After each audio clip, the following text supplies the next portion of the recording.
Operation ಹಸ್ತದ ರಣತಂತ್ರದಲ್ಲಿ ಭಾರಿ ಬದಲಾವಣೆ ಮಾಡಿಕೊಳ್ತಾ ಇದೆ ಕಾಂಗ್ರೆಸ್. ಎಚ್ಚರಿಕೆಯ ಹೆಜ್ಜೆ ಇಡೋದಕ್ಕೆ ರಾಜ್ಯ ಕಾಂಗ್ರೆಸ್ ಮುಂದಾಗ್ತಾ ಇದೆ. ಹಾಗಾದ್ರೆ ಏನ ಎಚ್ಚರಿಕೆಯ ಹೆಜ್ಜೆ ಅನ್ನೋದನ್ನ ಹೇಳ್ತಾ ಹೋಗ್ತೀವಿ. ಆಪರೇಷನ್ ಹಸ್ತದ ರಣತಂತ್ರದಲ್ಲಿ ಭಾರಿ ಬದಲಾವಣೆ ಆಗ್ತಾ ಇದ್ದು ಎಚ್ಚರಿಕೆಯ ಹೆಜ್ಜೆ ಇಡೋದಕ್ಕೆ ಕಾಂಗ್ರೆಸ್ ರಾಜ್ಯ ನಾಯಕರು ಸಿದ್ಧತೆ ನಡೆಸಿಕೊಂಡಿದ್ದಾರೆ. ಸದ್ಯ ಹಾಲಿ ಶಾಸಕರ ಬದಲು ಮಾಜಿ ಶಾಸಕರಿಗೆ ಅಷ್ಟೇ ಓಪನ್ ಆಫರ್ ಇರುತ್ತೆ. ಅಂದ್ರೆ ಇದು ಸದ್ಯದ ಮಟ್ಟಿಗೆ. ಸದ್ಯಕ್ಕೆ ಹಾಲಿ ಶಾಸಕರನ್ನ ಪಕ್ಷಕ್ಕೆ ಸೆಳೆಯದೆ ಇರೋದಕ್ಕೆ ತೀರ್ಮಾನ ಕೈಗೊಂಡಿದ್ದಾರೆ. ಕಾಂಗ್ರೆಸ್ಗೆ ಬರೋದಕ್ಕೆ ತುದಿಗಾಲಲ್ಲಿ ನಿಂತಿದ್ದಾರೆ ಬಾಂಬೆ ಬಾಯ್ಸ್. ಆದರೆ ಹಾಲಿ ಶಾಸಕರ ಸೇರ್ಪಡೆಗೆ ಕಾಂಗ್ರೆಸ್ ಮುಹೂರ್ತ ಇಟ್ಟಿದೆ. ಸದ್ಯಕ್ಕೆ ಬೇಡ, ಸದ್ಯಕ್ಕೆ ಹಾಲಿ ಶಾಸಕರನ್ನ ಸೆಳೆಯೋದು ಬೇಡ, ಇಲ್ಲಿಗೆ ಒಂದು ಸಣ್ಣ ಸ್ಟಾಪ್ ಹಾಕಿರೋಣ. ಅದಾದ ನಂತರ ಡಿಸೆಂಬರ್ನಲ್ಲಿ ಹಾಲಿ ಶಾಸಕರು ಪಕ್ಷಕ್ಕೆ ಬಂದ್ರೆ ಲೋಕಸಭೆ ಜೊತೆಗೆ ಎಲೆಕ್ಷನ್ ಆಗ್ಬಿಡುತ್ತೆ. ಒಂದು ವೇಳೆ ಈಗಲೇ ಸೇರ್ಪಡೆಯಾದ್ರೆ ಲೋಕಸಭೆಗೂ ಮುನ್ನ ಬೈ ಎಲೆಕ್ಷನ್ ಆಗುವ ಸಾಧ್ಯತೆ ಇರುತ್ತೆ. ಸದ್ಯಕ್ಕೆ ಹಾಲಿ ಶಾಸಕರನ್ನ ಹೋಲ್ಡ್ ನಲ್ಲಿ ಇಡೋಣ. ಅದಾದ ಮೇಲೆ ಡಿಸೆಂಬರ್ ವೇಳೆಗೆ ಅವರನ್ನ ಪಕ್ಷಕ್ಕೆ ಕರೆತರೋಣ. ಬೈ ಎಲೆಕ್ಷನ್ ಗೆಲ್ಲೋದಕ್ಕೆ ಕಷ್ಟ ಪಡಬೇಕಾಗುತ್ತೆ. ಒಂದು ವೇಳೆ ಈಗ ಏನಾದ್ರೂ ಹಾಲಿ ಶಾಸಕರನ್ನ ಸೆಳೆದುಕೊಂಡ್ರೆ ಬೈ ಎಲೆಕ್ಷನ್ ಗೆಲ್ಲೋದಕ್ಕೆ ಕಷ್ಟ ಪಡಬೇಕಾಗುತ್ತೆ. ಯಾಕಂದ್ರೆ ಜೆಡಿಎಸ್ ಮತ್ತು ಬಿಜೆಪಿ ಮುರಿದುಕೊಂಡು ಬೀಳ್ತಾರೆ ಕಾಂಗ್ರೆಸ್ ಮೇಲೆ. ಅವರಿಗೆ ಈಗ ಸದ್ಯಕ್ಕೆ ಅವಕಾಶಗಳು ಜಾಸ್ತಿ ಇರುತ್ತೆ, ಪ್ರಚಾರಕ್ಕಾಗ್ಲಿ ಇನ್ನೊಂದಕ್ಕಾಗ್ಲಿ ಪ್ಲಾನಿಂಗ್ಗಾಗ್ಲಿ. ಆದ್ರೆ ಒಂದು ವೇಳೆ ಡಿಸೆಂಬರ್ ನಲ್ಲಿ ಸೆಳೆದುಕೊಂಡಿದ್ದೇ ಆದಲ್ಲಿ ಬೈ ಎಲೆಕ್ಷನ್ ಮತ್ತು ಲೋಕಸಭಾ ಎಲೆಕ್ಷನ್ ಒಟ್ಟೊಟ್ಟಿಗೆ ಬರುತ್ತೆ. ಆಗ ಪ್ರಚಾರದಲ್ಲಿ ಪ್ರಚಾರ ಎಲ್ಲರೂ ಬ್ಯುಸಿ ಇರ್ತಾರೆ. ಬಿಜೆಪಿ ಬ್ಯುಸಿ ಇರುತ್ತೆ, ಜೆಡಿಎಸ್ ಬ್ಯುಸಿ ಇರುತ್ತೆ. ಆ ಸಂದರ್ಭದಲ್ಲಿ ಪಕ್ಷದ ಪ್ರಚಾರಕ್ಕೂ ಕೂಡ ಲಾಭ ಆಗುತ್ತೆ. ಕಷ್ಟವಿಲ್ಲದೆ ಉಪಚುನಾವಣೆಯನ್ನ ನಾವು ಆಗ ಗೆಲ್ಲಬಹುದು. ಈ ಲೆಕ್ಕಾಚಾರದಲ್ಲಿ ಕಾಂಗ್ರೆಸ್ ಇದೆ. ಸದ್ಯಕ್ಕೆ ಮಾಜಿ ಶಾಸಕರನ್ನ ಅಷ್ಟೇ ಸೆಳೆಯೋದಕ್ಕೆ ಕಾಂಗ್ರೆಸ್ ಮಾಸ್ಟರ್ ಪ್ಲಾನ್ ಮಾಡ್ಕೊಂಡಿದೆ. ಅಂದ್ರೆ ಯಾರು ಸೋತಿದಾರೋ ಅವರನ್ನ ಸೆಳೆದುಕೊಳ್ಳೋಣ, ಹಾಲಿ ಶಾಸಕರಿಗೆ ಮುಹೂರ್ತ ಇಡೋಣ. ಡಿಸೆಂಬರ್ ಹೊತ್ತಿನಲ್ಲಿ ಅವರನ್ನ ಪಕ್ಷಕ್ಕೆ ಸೆಳೆಕೊಂಡು ಬಂದ್ರೆ ಒಟ್ಟೊಟ್ಟಿಗೆ ಎಲೆಕ್ಷನ್ ಎದುರಿಸಬಹುದು. ಆಗ ಬಿಜೆಪಿ ಮತ್ತೆ ಜೆಡಿಎಸ್ ಎರಡೂ ಬ್ಯುಸಿ ಇರುತ್ತೆ ಲೋಕಸಭೆಯನ್ನ ಗೆಲ್ಲೋದಕ್ಕೆ. ಇಲ್ಲ ಅಂದ್ರೆ ಈಗ ಬೈ ಎಲೆಕ್ಷನ್ ಗೆಲ್ಲೋದಷ್ಟೇ ಮುಖ್ಯವಾಗಿ ಇಟ್ಕೊಂಡಿರುತ್ತೆ ಬಿಜೆಪಿ ಮತ್ತು ಜೆಡಿಎಸ್. ಇಬ್ಬರೂ ಕೂಡ ಶತಾಯಗತಾಯ ಪ್ರಯತ್ನಗಳನ್ನ ಮಾಡ್ತಾರೆ. ಹಾಗಾಗಿ ಸದ್ಯಕ್ಕೆ ಮಾಜಿ ಶಾಸಕರು ಯಾರ್ಯಾರಿದ್ದಾರೋ ಅವರನ್ನ ಪಕ್ಷಕ್ಕೆ ಸೆಳೆದುಕೊಂಡು ಬಿಡೋಣ. ಯಾವುದೇ ಸಮಸ್ಯೆ ಆಗೋದಿಲ್ಲ. ಒಂದು ವೇಳೆ ಹಾಲಿ ಶಾಸಕರನ್ನ ಕರೆದುಕೊಂಡು ಬಂದಿದ್ದೇ ಆದಲ್ಲಿ ಆಗ ಸಮಸ್ಯೆ ಆಗುತ್ತೆ. ಬೈ ಎಲೆಕ್ಷನ್ ಎದುರಿಸಬೇಕು, ಅದಾದ 6 ತಿಂಗಳಿಗೆ ಮತ್ತೆ ಲೋಕಸಭೆ ಎಲೆಕ್ಷನ್ ಎದುರಿಸಬೇಕು. ಎಲ್ಲವೂ ಗೊಂದಲ ಆಗತ್ತೆ. ಗೊಂದಲವೇ ಬೇಡ, ಡಿಸೆಂಬರ್ನಲ್ಲಿ ಹಾಲಿ ಶಾಸಕರನ್ನ ಕರ್ಕೊಂಡು ಬರೋಣ. ಒಟ್ಟೊಟ್ಟಿಗೆ ಒಂದು ಕಡೆ ಲೋಕಸಭೆ ಚುನಾವಣೆ ಇರುತ್ತೆ, ಮತ್ತೊಂದು ಕಡೆ ಉಪಚುನಾವಣೆ ಇರುತ್ತೆ. ಆಪರೇಷನ್ ಹಸ್ತದ ರಣತಂತ್ರ ಹೇಗಿದೆ ಅನ್ನೋದನ್ನ ನಮ್ಮ ಸ್ಕ್ರೀನ್ ನಲ್ಲಿ ನೀವು ನೋಡ್ತಾ ಇದ್ದೀರಾ. ಕಾಂಗ್ರೆಸ್ ಸರ್ಕಾರಕ್ಕೆ ಬೈ ಎಲೆಕ್ಷನ್ ಭೀತಿ ಇದೆ. ತಕ್ಷಣವೇ ಬೈ ಎಲೆಕ್ಷನ್ ಎದುರಿಸೋದಕ್ಕೆ ಯಾಕೆ ಮಾಡಬೇಕು? ಸದ್ಯಕ್ಕೆ ಬೈ ಎಲೆಕ್ಷನ್ ಬಂದ್ಬಿಟ್ರೆ ಬಿಜೆಪಿ ಮತ್ತು ಜೆಡಿಎಸ್ ಒಂದಾಗಿ ಒಟ್ಟೊಟ್ಟಿಗೆ ಎದುರಿಸುತ್ತವೆ. ವಿಪಕ್ಷಗಳು ಟಾರ್ಗೆಟ್ ಮಾಡಿ ನಮ್ಮನ್ನ ಸೋಲಿಸೋ ಆತಂಕ ಇರುತ್ತೆ. ಅಂದ್ರೆ ಪಕ್ಷಾಂತರ ಆಗಿರೋ ಒಂದು ನೆಗೆಟಿವಿಟಿ ಇರುತ್ತೆ. ಅದರ ಜೊತೆಗೆ ಬಿಜೆಪಿ ಮತ್ತು ಜೆಡಿಎಸ್ ಪಾಲಿಗೆ ಇರೋದು ಶತಾಯಗತಾಯ ಸೋಲಿಸೋದು. ಹಾಗಾಗಿ ಶಕ್ತಿ ಮೀರಿ ಪ್ರಯತ್ನ ಮಾಡುತ್ತವೆ. ಒಂದು ವೇಳೆ ಲೋಕಸಭೆ ವೇಳೆ ಬೈ ಎಲೆಕ್ಷನ್ ಒಟ್ಟಿಗೆ ಎದುರಿಸೋದ್ರಾದ್ರೆ ಅದು ಸೇಫ್ ಆಗಿರುತ್ತೆ. ಯಾಕಂದ್ರೆ ಬಿಜೆಪಿ ಮತ್ತು ಜೆಡಿಎಸ್ ನ ಫೋಕಸ್ ಕೇವಲ ಬೈ ಎಲೆಕ್ಷನ್ ಆಗಿರೋದಿಲ್ಲ, ಲೋಕಸಭಾ ಎಲೆಕ್ಷನ್ ಅನ್ನು ಗೆಲ್ಲಬೇಕಾದ ಒತ್ತಡ ಇರುತ್ತೆ. ಹಾಗಾಗಿ ಎರಡೂ ಕೂಡ ನಮಗೆ ಪ್ಲಸ್ ಪಾಯಿಂಟ್ ಆಗುತ್ತೆ. ವಿಪಕ್ಷಗಳು ಕೂಡ ಲೋಕಸಭೆ ಚುನಾವಣೆ ತಯಾರಿಯಲ್ಲಿ ಇರುತ್ತವೆ. ಆ ಸಂದರ್ಭದಲ್ಲಿ ಬೈ ಎಲೆಕ್ಷನ್ ಬಂದ್ರೆ ಎರಡೂ ಕಡೆ ಗಮನ ಹರಿಸಬೇಕಾಗುತ್ತೆ. ಆಗ ನಮಗೆ ಗೆಲ್ಲೋ ಚಾನ್ಸಸ್ ಜಾಸ್ತಿ ಇರುತ್ತೆ. ಆದಷ್ಟು ಆ ಸಂದರ್ಭದಲ್ಲಿ ನಾವು ಸೇಫ್ ಆಗಿರ್ತೀವಿ. ಆಗ ರಾಜ್ಯದಲ್ಲಿ ಬೈ ಎಲೆಕ್ಷನ್ ಗೆಲ್ಲೋದು ಸುಲಭ ಅನ್ನೋ ಲೆಕ್ಕಾಚಾರದಲ್ಲಿ ಕಾಂಗ್ರೆಸ್ ನಾಯಕರಿದ್ದಾರೆ. ಈಗಾಗಲೇ ಹಲವು ನಾಯಕರು ಕಾಂಗ್ರೆಸ್ ಕಡೆ ಬರೋದಕ್ಕೆ ತುದಿಗಾಲಲ್ಲಿ ನಿಂತಿದ್ದಾರೆ. ಅವರನ್ನ ಒಂದು ವೇಳೆ ಅಂದ್ರೆ ಹಾಲಿ ಶಾಸಕರನ್ನ ಒಂದು ವೇಳೆ ಈಗ ಕರೆಸ್ಕೊಂಡ್ರೆ ಈಗಲೇ ಬೈ ಎಲೆಕ್ಷನ್ ಇರುತ್ತೆ. ಹಾಗಾದ್ರೆ ಏನಿದು, ಯಾವ ರೀತಿ ಪ್ಲಾನ್ ಮಾಡ್ಕೊಂಡಿದೆ ಕಾಂಗ್ರೆಸ್? ಇದರಿಂದ ಅದಕ್ಕೆ ಆಗುವ ಪ್ಲಸ್ಗಳೇನು, ಮೈನಸ್ಗಳೇನು, ಇವೆಲ್ಲದರ ಬಗ್ಗೆ ನಮ್ಮ ಜೊತೆ ಮಾತನಾಡೋದಕ್ಕೆ ನಮ್ಮ ಪ್ರತಿನಿಧಿ ಮಾರುತೇಶ್ ಲೈವ್ ನಲ್ಲಿದ್ದಾರೆ. ಮತ್ತೊಂದು ಕಡೆ ನಮ್ಮ ರಾಜಕೀಯ ವಿಶ್ಲೇಷಕರಾದ ಪ್ರಶಾಂತ್ ನಾಥ್ ಲೈವ್ ನಲ್ಲಿ ಜಾಯ್ನ್ ಆಗ್ತಿದ್ದಾರೆ. ಇಬ್ಬರು ಕೂಡ ನಮ್ಮೊಂದಿಗಿದ್ದಾರೆ. ಮೊದಲಿಗೆ ಮಾರುತೇಶ್ನ ಕೇಳ್ತೀನಿ, ಕಾಂಗ್ರೆಸ್ ಅಖಾಡದಲ್ಲಿ ಏನೇನು ಸದ್ಯಕ್ಕೆ ಆಗ್ತಾ ಇದೆ ಅಂತ, ಅದಾದ ಮೇಲೆ ಈ ರಣತಂತ್ರದ ಪ್ಲಾನಿಂಗ್ಸ್ ಯಾವ ರೀತಿ ವರ್ಕ್ ಆಗುತ್ತೆ ಪ್ರಶಾಂತ್ ನಾಥು ಅವ್ರನ್ನ ಮಾತನಾಡಿಸ್ತೀನಿ. ಮಾರುತೇಶ್, ಸದ್ಯಕ್ಕೆ ಕಾಂಗ್ರೆಸ್ನಲ್ಲಿ ತಂತ್ರಗಳಲ್ಲಿ ಬದಲಾವಣೆ ಆಗ್ತಾ ಇದೆ, ಏನಾಗ್ತಿದೆ? ಭಾವನಾ, ಈಗ ಆಗ್ತಾ ಇರುವಂತಹ ಬೆಳವಣಿಗೆಗಳನ್ನ ಗಮನಿಸಿದಾಗ ಬಿಜೆಪಿ ತೊರೆದು ಕಾಂಗ್ರೆಸ್ ಸೇರುವಂಥವರು ಇನ್ನೇನು ಒಂದೆರಡು ತಿಂಗಳಿನೊಳಗೆ ಪಕ್ಷ ಸೇರ್ಪಡೆ ಆಗ್ಬಿಡ್ತಾರೆ ಅನ್ನುವಂಥ ಚರ್ಚೆಗಳು ನಡೆದಿದ್ವು. ಆದರೆ ಈಗ ಆಗ್ತಾ ಇರುವಂಥ ಬೆಳವಣಿಗೆಗಳನ್ನು ಗಮನಿಸಿದ್ರೆ ಹಾಲಿ ಶಾಸಕರ ಸೇರ್ಪಡೆಗೆ ಸದ್ಯಕ್ಕೆ ತಾತ್ಕಾಲಿಕವಾದಂತಹ ಬ್ರೇಕ್ ಬಿದ್ದಿದೆ ಕಾಂಗ್ರೆಸ್ ಪಾಳೆಯದಲ್ಲಿ. ಕಾರಣ ಇಷ್ಟೇ, ಈಗಲೇ ಅವರನ್ನ ಪಕ್ಷಕ್ಕೆ ಸೇರ್ಪಡೆ ಮಾಡಿಕೊಂಡ್ರೆ ಲೋಕಸಭಾ ಚುನಾವಣೆಗೂ ಮುನ್ನವೇ ಬೈ ಎಲೆಕ್ಷನ್ ನಡಿಬೇಕಾಗುತ್ತೆ. ಯಾಕಂದ್ರೆ ಯಾವುದೇ ಶಾಸಕ ರಾಜೀನಾಮೆ ಕೊಟ್ಟಂತ 6 ತಿಂಗಳ ಒಳಗೆ ಚುನಾವಣೆ ನಡೆದು ಆಯ್ಕೆ ಮಾಡಬೇಕಾಗತ್ತೆ. ಸೊ ಹಾಗಾಗಿ ಆ ಒಂದು ಪರಿಸ್ಥಿತಿಯಲ್ಲಿ ಸದ್ಯಕ್ಕೆ ಕಾಂಗ್ರೆಸ್ ಇದ್ದಂತೆ ಇಲ್ಲ. ಅಲ್ಲದೆ ರಾಜೀನಾಮೆ ಕೊಡುವಂತವ್ರಿಗೂ ಕೂಡ ಮತ್ತೆ ತಕ್ಷಣವೇ ಚುನಾವಣೆ ನಡೆದ್ರೆ ಪುನರ್ ಆಯ್ಕೆಯಾಗಿ ಬರ್ತೀವಾ ಇಲ್ವಾ ಅನ್ನುವಂಥ ಒಂದು ವಿಶ್ವಾಸ ಕೂಡ ಇರೋದಿಲ್ಲ. ಈಗಷ್ಟೇ 3 ತಿಂಗಳಲ್ಲಿ ಚುನಾವಣೆ ನಡೆದಿದೆ. ಈಗ ಮತ್ತೆ ರಾಜೀನಾಮೆ ಕೊಟ್ಟು ಮತ್ತೊಂದು ಪಕ್ಷಕ್ಕೆ ಸೇರಿಬಿಡಿರೋ ಕಾರಣಕ್ಕಾಗಿ ಚುನಾವಣೆ ನಡೀತಾ ಇದೆ ಅನ್ನುವಂಥದ್ದನ್ನ ವಿಪಕ್ಷಗಳು ಜನರ ಮನಸ್ಸಿನಲ್ಲಿ ಹೆಚ್ಚು ಅಚ್ಚೊತ್ತೋದಕ್ಕೇನಾದರೂ ಶುರು ಮಾಡಿದ್ರೆ ಅದು ಪರಿಣಾಮ ಬೀರಬಹುದು ಅನ್ನುವಂಥ ಲೆಕ್ಕಾಚಾರ ಇದೆ. ಹಾಗಾಗಿ ಈಗೇನು 17 ಮಂದಿ ಮೈತ್ರಿ ಸರ್ಕಾರ ಪತನ ಆಗೋದಕ್ಕೆ ಕಾರಣರಾಗಿದ್ರು, ಆ 17 ಮಂದಿಯ ಪೈಕಿ ವಾಪಸ್ ಬರೋದಕ್ಕೆ 4 ಬಹುತೇಕ ಒಪ್ಕೊಂಡಿದ್ದಾರೆ. ಆದರೆ ಅವರ ಸೇರ್ಪಡೆಯನ್ನ ಈಗ ಮುಂದಕ್ಕೆ ಹಾಕಲಾಗಿದೆ. ಅಂದ್ರೆ ಅವ್ರನ್ನ ಪಕ್ಷಕ್ಕೆ ಸೇರ್ಪಡೆ ಮಾಡಿಕೊಳ್ಳುವಂಥದ್ದು ಒಂದು ದೊಡ್ಡ ಕಾರ್ಯಕ್ರಮ ಮಾಡಬೇಕು ಅನ್ನುವಂಥ ಆಲೋಚನೆ ಕಾಂಗ್ರೆಸ್ಗೆ ಇದೆ. ಹಾಗಾಗಿ ಆ ಒಂದು ಕಾರ್ಯಕ್ರಮ ಡಿಸೆಂಬರ್ ಎಂಡ್ ಅಥವಾ ಜನವರಿ ಮಧ್ಯಭಾಗ, ಬಹುಶಃ ಸಂಕ್ರಾಂತಿಯ ಹೊತ್ತಿಗೆ ಆಪರೇಷನ್ನ ಕ್ರಾಂತಿ ಆಗಬಹುದಾದಂಥ ಲೆಕ್ಕಾಚಾರಗಳು ಕಾಂಗ್ರೆಸ್ ಪಾಳ್ಯದಲ್ಲಿ ಕೇಳಿ ಬರ್ತಾ ಇದ್ದಾವೆ. ಯಾಕೆ ಅಂತ ನೋಡಿದ ಸಂದರ್ಭದಲ್ಲಿ ಒಂದು, ಸದ್ಯಕ್ಕೆ ಚುನಾವಣೆ ಬೇಡ ಅನ್ನುವಂಥದ್ದು, ಮತ್ತು ಆ ಸಂದರ್ಭದಲ್ಲಿ ರಾಜೀನಾಮೆ ಕೊಟ್ಟಾಗ ಸಹಜವಾಗಿ ಲೋಕಸಭಾ ಚುನಾವಣೆಯ ಜೊತೆಗೆ ವಿಧಾನಸಭಾ ಚುನಾವಣೆಗಳು ಕೂಡ ನಡೀತವೆ. ಜೊತೆಗೆ ರಾಜೀನಾಮೆ ಕೊಟ್ಟವರಿಗೆ ಈಗಲಿಂದಲೇ ಪೂರಕವಾಗಿ ಅವ್ರಿಗೊಂದು ವೇದಿಕೆ ಕೂಡ ಸೆಟ್ ಮಾಡುವ ರೀತಿ ಕಾಂಗ್ರೆಸ್ ಕೂಡ ಸಹಾಯ ಮಾಡ್ತಾ ಇದೆ. ಅದಕ್ಕೆ ಉದಾಹರಣೆ ಎನ್ನುವಂತೆ ಎಸ್ ಟಿ ಸೋಮಶೇಖರ್ ಅವರು ಕ್ಷೇತ್ರದ ವಿಚಾರವಾಗಿ ಮುಖ್ಯಮಂತ್ರಿಗಳನ್ನ ಭೇಟಿಯಾಗಿದ್ರು. ಅದಕ್ಕೂ ಮುನ್ನ ಅವರಿಗೆ ಸುಮಾರು 7 ಕೋಟಿ ಕ್ಷೇತ್ರದ ಅನುದಾನವನ್ನು ಕೊಡಲಾಯಿತು. ಮೊನ್ನೆಯಷ್ಟೇ ಹೆಮ್ಮಿಗೆಪುರ ವಾರ್ಡ್ನಲ್ಲಿ ಒಂದು ಅಪಾರ್ಟ್ಮೆಂಟ್ ನಿವಾಸಿಗಳ ಸಂಘ ಆಯೋಜಿಸಿದ್ದ ಜನಸ್ಪಂದನ ಕಾರ್ಯಕ್ರಮಕ್ಕೆ ಖುದ್ದು DCM ಅವರೇ ಭಾಗವಹಿಸಿ ಜನರ ಸಮಸ್ಯೆಗಳ ಜೊತೆಗೆ ಅಥವಾ ಜನರಿಗೆ ಆಗಬೇಕಾದಂಥ ಕೆಲಸಗಳ ಜೊತೆಗೆ ಇಂಟ್ರಾಕ್ಷನ್ ಮಾಡಿದ್ರು. ಈ ಮೂಲಕ ಸೋಮಶೇಖರ್ ಅವರ ಜೊತೆ ಸರ್ಕಾರ ಇದೆ ಅನ್ನುವಂಥದ್ದನ್ನ ತಿಳಿಸುವಂತ ಪ್ರಯತ್ನ ಆಗ್ತಾ ಇದೆ. ಅಂದ್ರೆ ಅಲ್ಲಿಯ ತನಕ, ಅಂದ್ರೆ ರಾಜೀನಾಮೆ ಕೊಟ್ಟವರು ಚುನಾವಣೆ ಎದುರಿಸುವ ತನಕ ಸರ್ಕಾರ ಒಂದು ಬೇಸನ್ನ ಕ್ರಿಯೇಟ್ ಮಾಡಿಕೊಡುವಂತ ಕೆಲಸಕ್ಕೆ ಮುಂದಾಗಿದೆ. ಹಾಗಾಗಿ ರಾಜೀನಾಮೆ ಕೊಟ್ಟು ಪಕ್ಷ ಸೇರ್ಪಡೆಗೆ ಮುಂದಾಗಿರುವಂತವರಿಗೆ ನೆಕ್ಸ್ಟ್ ಬೈ ಎಲೆಕ್ಷನ್ಗೂ ಕೂಡ ಒಂದು ಸ್ಟೇಜ್ ಸೆಟ್ ಮಾಡಿಕೊಡುವ ನಿಟ್ಟಿನಲ್ಲಿ ಕಾಂಗ್ರೆಸ್ ಸರ್ಕಾರ ಸಹಾಯ ಮಾಡುವಂತ ಕೆಲಸ ಆಗ್ತಾ ಇದೆ. ಹಾಗಾಗಿ ಈ ತಕ್ಷಣಕ್ಕೆ ರಾಜೀನಾಮೆ ಕೊಟ್ಟು ಹೊರಗಡೆ ಬರೋದಕ್ಕೆ ಬಂದ್ರೆ ಸೇರ್ಪಡೆ ಮಾಡ್ಕೊಳ್ಳೋದು ಸದ್ಯಕ್ಕೆ ಬೇಡ ಅನ್ನುವಂಥ ತೀರ್ಮಾನವನ್ನ ಕೈಗೊಳ್ಳಲಾಗಿದೆ. ಜೊತೆಗೆ ಲೋಕಸಭಾ ಚುನಾವಣೆಯ ಕಾರಣಕ್ಕಾಗಿ ಆ ಹಂತದಲ್ಲಿ ಬಂದ್ರೆ, ಅಂದ್ರೆ ಡಿಸೆಂಬರ್ ಎಂಡ್ ಅಥವಾ ಜನವರಿಯಲ್ಲಿ ಬಂದ್ರೆ ಒಂದು ಮೈಂಡ್ ಗೇಮ್ ಕೂಡ ಶುರು ಮಾಡಬಹುದು ಅಥವಾ ಮೈಂಡ್ ಗೇಮ್ ಕೂಡ ಸೆಟ್ ಮಾಡಬಹುದು ಅನ್ನುವಂಥ ಲೆಕ್ಕಾಚಾರ DK ಶಿವಕುಮಾರ್ ಅವರದ್ದು. ನೀವು ವಿಧಾನಸಭಾ ಚುನಾವಣೆಯನ್ನ ಗಮನಿಸಿದಾಗ ನೋಡಬಹುದು, ಕೊನೆಯ ಹಂತದಲ್ಲಿ ಲಕ್ಷ್ಮಣ್ ಸವದಿ ಅವ್ರನ್ನ ಕರ್ಕೊಂಡು ಬಂದಿರಬಹುದು, ಜಗದೀಶ್ ಶೆಟ್ಟರ್ ಅವ್ರನ್ನ ಕರ್ಕೊಂಡು ಬಂದಿರಬಹುದು. ಜೊತೆಗೆ ಬಿಜೆಪಿಯ ಅನೇಕರು ಹಲವು ಕ್ಷೇತ್ರಗಳಲ್ಲಿ BC ಪಾಟೀಲ್ ಅವರ ವಿರುದ್ಧ UV ಬಣಕಾರ್ ಅವ್ರನ್ನ ಕರ್ಕೊಂಡು ಬಂದ್ರು, ಮಾಧುಸ್ವಾಮಿ ವಿರುದ್ಧ ಬಿಜೆಪಿಯ ಕಿರಣ್ ಕುಮಾರ್ ಅವ್ರನ್ನ ಕರ್ಕೊಂಡು ಬಂದ್ರು, ಜೊತೆಗೆ ಯಲ್ಲಾಪುರದಲ್ಲಿ VS ಪಾಟೀಲ್ ಅವ್ರನ್ನ ಕರೆದುಕೊಂಡು ಬಂದ್ರು. ಹೀಗೆ ಅವರೆಲ್ಲರನ್ನು ಪಕ್ಷಾಂತರ ಮಾಡಿದ್ರಿಂದ ಜನರ ಮನಸ್ಸಿನಲ್ಲೂ ಕೂಡ ಒಂದು ಇಮ್ಯಾಜಿನೇಷನ್ ಅಥವಾ ಒಂದು ಟ್ರೆಂಡಿಂಗ್ ಸೆಟ್ ಮಾಡೋದ್ರಲ್ಲಿ ಕಾಂಗ್ರೆಸ್ ಸಕ್ಸಸ್ ಆಗಿತ್ತು.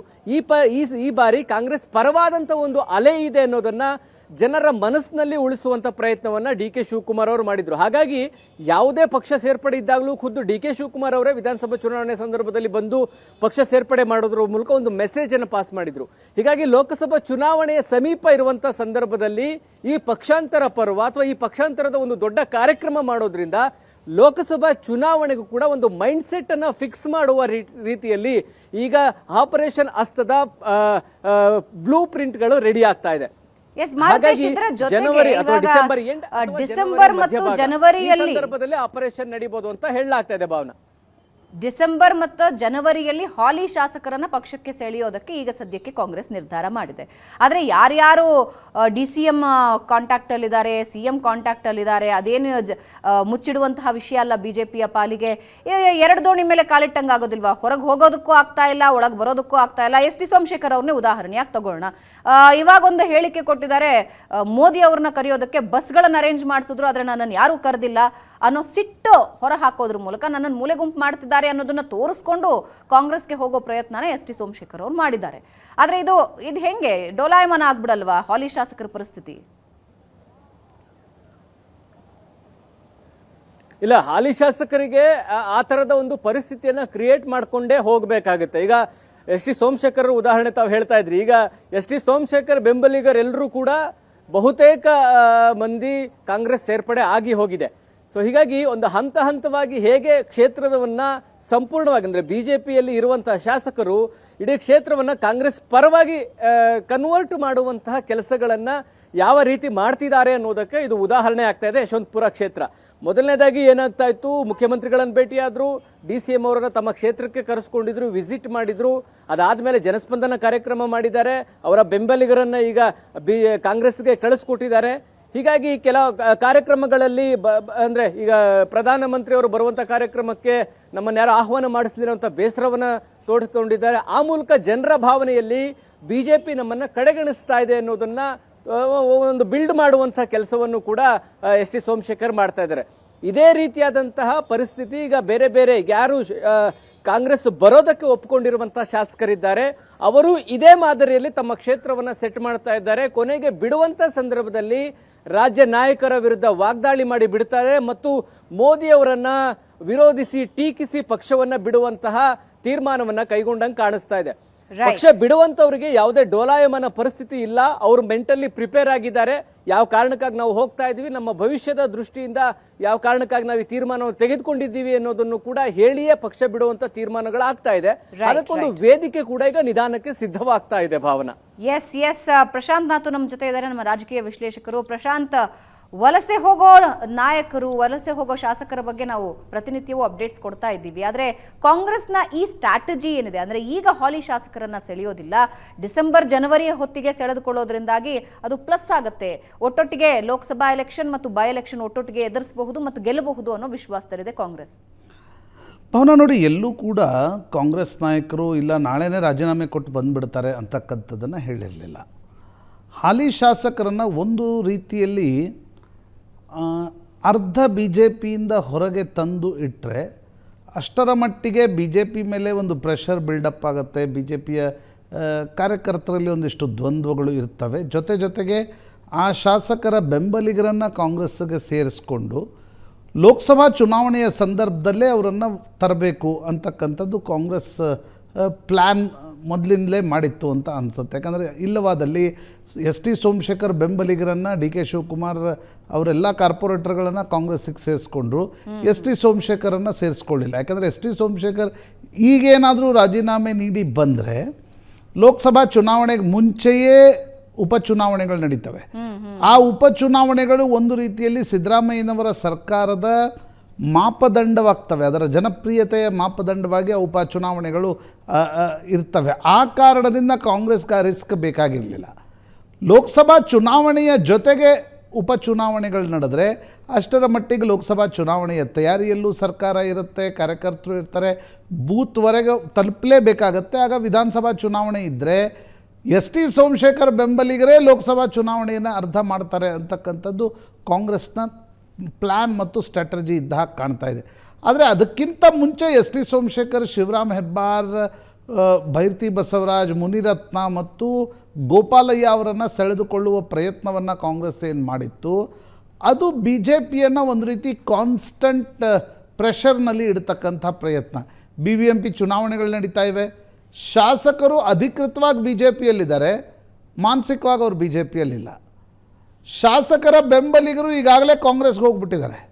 ಅಂದರೆ BJPಯಲ್ಲಿ ಏನು ಮಾಡಬೇಕು, ಉಪಚುನಾವಣೆ ತಯಾರಿಯನ್ನು ಮಾಡುವಂತಿಲ್ಲ. ಯಾಕೆಂದರೆ ಎಸ್ ಟಿ ಸೋಮಶೇಖರ್ ಅಧಿಕೃತವಾಗಿ ಕಾಂಗ್ರೆಸ್ನಲ್ಲಿದ್ದಾರೆ, ಬೆಂಬಲಿಗರು ಈಗಾಗಲೇ ಅಧಿಕೃತವಾಗಿ BJPಯಲ್ಲಿದ್ದಾರೆ, ಬೆಂಬಲಿಗರು ಕಾಂಗ್ರೆಸ್ಗೆ ಹೋಗ್ಬಿಟ್ಟಿದ್ದಾರೆ. BJPಯಲ್ಲಿ ಏನೇ ಹೆಜ್ಜೆ ಇಟ್ಟರೂ ಕೂಡ ಎಸ್ ಟಿ ಸೋಮಶೇಖರ್ ಅದನ್ನು ವಿರೋಧಿಸ್ತಾರೆ. ಅಂದರೆ ಒಂದು ರೀತಿ ಪೊಲಿಟಿಕಲಿ ಬಿ ಜೆ ಪಿಯನ್ನು ಚೆಕ್ನಲ್ಲಿಡ್ತಕ್ಕಂಥ ಪ್ರಯತ್ನವನ್ನು ಕಾಂಗ್ರೆಸ್ ಈ ಮೂಲಕ ಮಾಡ್ತಾ ಇದೆ. ಒಂದು ಕಡೆ ಶಾಸಕರು ವಾಪಸ್ ಕಾಂಗ್ರೆಸ್ಗೆ ಹೋಗ್ತಾ ಇರೋದ್ರಿಂದ ಒಂದು ರೀತಿ ಡಿಮೊರಲೈಸ್ ಆಗ್ತಾರೆ ಅಂತಕ್ಕಂಥದ್ದು. ಆದರೆ ಇಂಟ್ರೆಸ್ಟಿಂಗ್ಲಿ ಭಾವನಾ, ಬಿ ಜೆ ಪಿಯಲ್ಲಿ ಏನು ತುಂಬ ಆತಂಕ ದುಃಖ ಕಾಣ್ತಾ ಇಲ್ಲ. ಈಗ S T Somashekar, Shivaram Hebbar B J P ಬಿಟ್ಟು ಕಾಂಗ್ರೆಸ್ಗೆ ಹೋಗ್ತಿರುವುದರ ಬಗ್ಗೆ ಎಕ್ಸ್ಪೆಕ್ಟೆಡ್ ಆ್ಯಂಟಿಸಿಪೇಟೆಡ್ ಅಂತ ಅನಿಸುತ್ತೆ. ಅಷ್ಟೊಂದು ಕರ್ನಾಟಕದ ಬಿ ಜೆ ಪಿ ನಾಯಕರಲ್ಲಿ ಆ ಬಗೆಗಿನ ಆತಂಕ ಕಾಣ್ತಾ ಇಲ್ಲ. ಅದಕ್ಕೆ ಪ್ರಮುಖ ಕಾರಣ ಕಾಂಗ್ರೆಸ್ನಿಂದ ಬಂದವರು ವಾಪಸ್ ಕಾಂಗ್ರೆಸ್ಗೆ ಹೋಗ್ತಾರೆ ಬಿಡಿ.